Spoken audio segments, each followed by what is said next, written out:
तरह से जीत हुई है समाजवादी पार्टी की, किस तरह से पार्टी देखती है और आगे की स्ट्रेटजी? सबसे पहले इस मौके पर घोसी के सभी सम्मानित मतदाताओं को मैं अपनी ओर से हृदय से आभार व्यक्त करता हूँ। आज का ये परिणाम, मैं समझता हूँ इस परिणाम की जितनी समीक्षा करें और जितने तरीके से करें उतना कम होगा। जहां ये परिणाम उन धोखेबाज नेताओं के लिए भी सबक है जो जनता के बीच किसी दल से जाते हैं और उस दल की अगर सरकार नहीं बन पाती तो सरकार के लालच में पार्टियां छोड़ के दूसरे दलों में जाने की कोशिश करते हैं और सोच लेते हैं कि जनता फिर से मोहर लगा देगी। आज घोसी की जनता ने यह साबित कर दिया कि ये घोसी, मऊ, पूर्वांचल, आजमगढ़ का ये इलाका समाजवादी इलाका है और समाजवादी पार्टी को, उसके नेता माननीय अखिलेश यादव जी को धोखा देने का जो काम किया था दारा सिंह चौहान ने, उसका जवाब घोसी की जनता ने आज ढंग से दे दिया है और सबक दे दिया है उन लोगों को।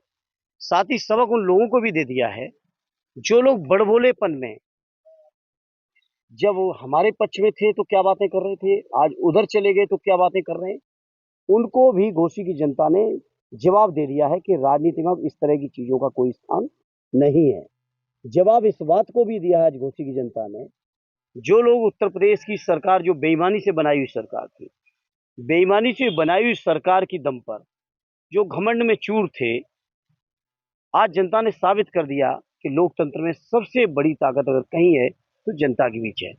और जितने तरीके से घोसी की जनता के लोगों को धन्यवाद दिया जाए, उनका आभार व्यक्त किया जाए, उतना कम होगा, क्योंकि घोसी के लोगों ने आज लोकतंत्र को बचाने के लिए कई तरह की नई परिभाषाएं लिखी हैं। पूरी पार्टी लगी रही, सारे लोग लगे रहे। एक तरफ जहां शिवपाल यादव बड़ा तेजी से पूरी चुनाव भर में रहे, तो किस तरह से आप देखते हैं चाचा का रोल इस पूरे चुनाव में? निश्चित तौर पे बहुत महत्वपूर्ण रोल रहा। लगातार वो रहे, वोटिंग के दिन तक रहे, आज भी काउंटिंग में पहुंचे हैं। निश्चित तौर पे उनका, माननीय अखिलेश यादव जी हमारे अध्यक्ष जी हैं, उन अध्यक्ष जी का जो नेतृत्व है, उस नेतृत्व पर भी जनता की मोहर है।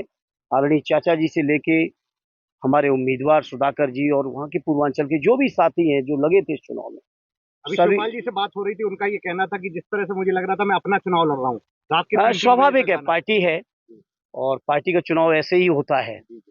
और जब ऐसे ही होता है तो उसका परिणाम भी कुछ ऐसा ही होता है जो आज है। आज सैफई में जश्न किस तरह से रहेगा? नहीं, जश्न है, बहुत खुशी है, घोसी जनता को नमन है, क्योंकि मौका दिया है एक लोगों तरह ने। से सेमीफाइनल था, अब 2024 चुनाव सामने है, क्या तैयारी रहेगी पार्टी निश्चित की? तौर पे मुझे यकीन है, जिस तरह से देश के अंदर बहुत बड़ी चुनौतियां हैं, लोकतंत्र को खत्म करने के नित नए षड्यंत्र हैं, उन तमाम षड्यंत्रों को जवाब जहां घोसी ने शुरुआत की है, वहीं पूरे उत्तर प्रदेश की जनता देगी।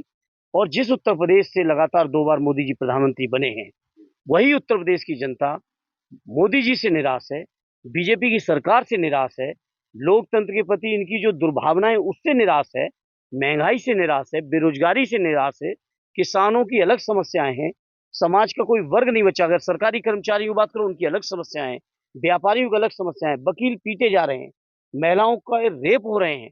इन तमाम चीजों का जवाब जहां घोसी के लोगों ने आज शुरुआत की है, वहीं मुझे यकीन है कि उत्तर प्रदेश की जनता आने वाले चुनाव में समाजवादी पार्टी और गठबंधन इंडिया के जो भी साथी उम्मीदवार होंगे, उनको ऐतिहासिक जीत दिलाकर दिल्ली के अंदर एक नई सरकार, जो इंडिया गठबंधन बना है, उस गठबंधन की सरकार बना के मोदी जी को जहां से बने थे वहीं से वापस होंगे। बीजेपी कह रही है कि अखंड भारत होना चाहिए, आरएसएस की तरफ से आवाज उठ रही है, इधर भारत की नाम बदल, इंडिया हटा के बदला जा रहा है।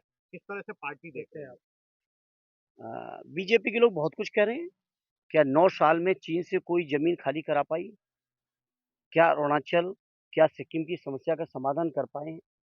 बीजेपी के लोगों से कहूंगा, बातें कम करें। जनता ने उन पे भरोसा किया था।